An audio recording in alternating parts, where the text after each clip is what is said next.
اس کو فوائد کیا ملتے ہیں، یہ توجہ سے سماعت فرمائے۔ جو بندہ اللہ تعالیٰ کا ذکر کرتا ہے اس کو اللہ تعالیٰ کی رضا حاصل ہوتی ہے۔ اس کو کیا ملتی ہے؟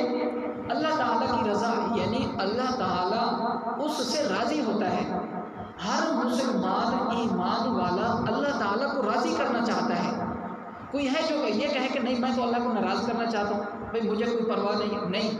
ہر مومن مسلمان کی خواہش ہے کہ میرا رب مجھ سے راضی ہو جائے، میرا رب کہیں مجھ سے ناراض نہ ہو۔ جس رب نے مجھے بنایا، مجھے پیدا کیا، مجھے نعمتیں دی، مجھے زندگی دی، مجھے ہر طرح کی نعمتوں سے نوازا، میں اس رب کو راضی کروں۔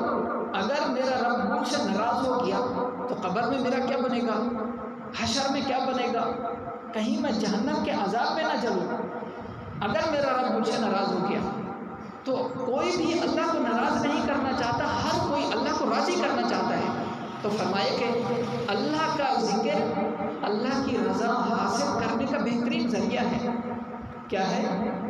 اللہ کا ذکر کرنے سے بندے کو اللہ کی رضا ملتی ہے، اور اس کی برکت سے اللہ تعالیٰ کا قرب ملتا ہے۔ کیا ملتا ہے؟ بندے کو اللہ تعالیٰ کا قرب ملتا ہے، اور اللہ تعالیٰ کا ذکر کرنے سے بندے کو معرفت الہی ملتی ہے۔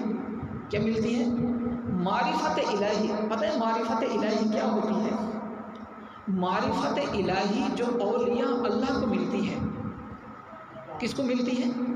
اولیاء اللہ کو، جو اللہ کے ولی ہوتے ہیں ان کو معرفت ملتی ہے، اس کو کہتے ہیں معرفت الہی، یعنی اللہ تعالیٰ کی پہچان، اللہ تعالیٰ کی پہچان۔ تو اللہ تعالیٰ کا کثرت سے جو ذکر کرتا ہے اس کو اللہ تعالیٰ کی معرفت ملتی ہے، اللہ کا قرب ملتا ہے، اللہ تعالیٰ کی رضا حاصل ہوتی ہے۔ اور قرآن شریف میں فرمایا فَاذْكُرُونِی أَذْكُرْکُم، تم مجھے یاد کرو میں تمہیں یاد کروں گا۔ یعنی جو اللہ کا ذکر کرتا ہے اللہ تعالیٰ اس کو یاد فرماتا ہے، جو اللہ کا ذکر کرتا ہے اللہ اس کا ذکر کرتا ہے۔ بندہ اللہ کا ذکر کرتا ہے تنہائی میں یا لوگوں کے سامنے، لیکن اللہ تعالیٰ بندے کا ذکر فرماتا ہے فرشتوں کے سامنے۔ اللہ تعالیٰ ذکر کرنے والے کا ذکر فرشتوں کے سامنے فرماتا ہے، اور یہ عذاب سے نجات دلانے والا عمل ہے۔ کیا ہے؟ یہ عذاب سے نجات دلانے والا عمل ہے۔ بندے اور جہنم کے درمیان اللہ کا ذکر آڑ ہے۔ ذکر کرنے والا قیامت کے دن کی حسرت سے محفوظ ہو جاتا ہے۔ قیامت کے دن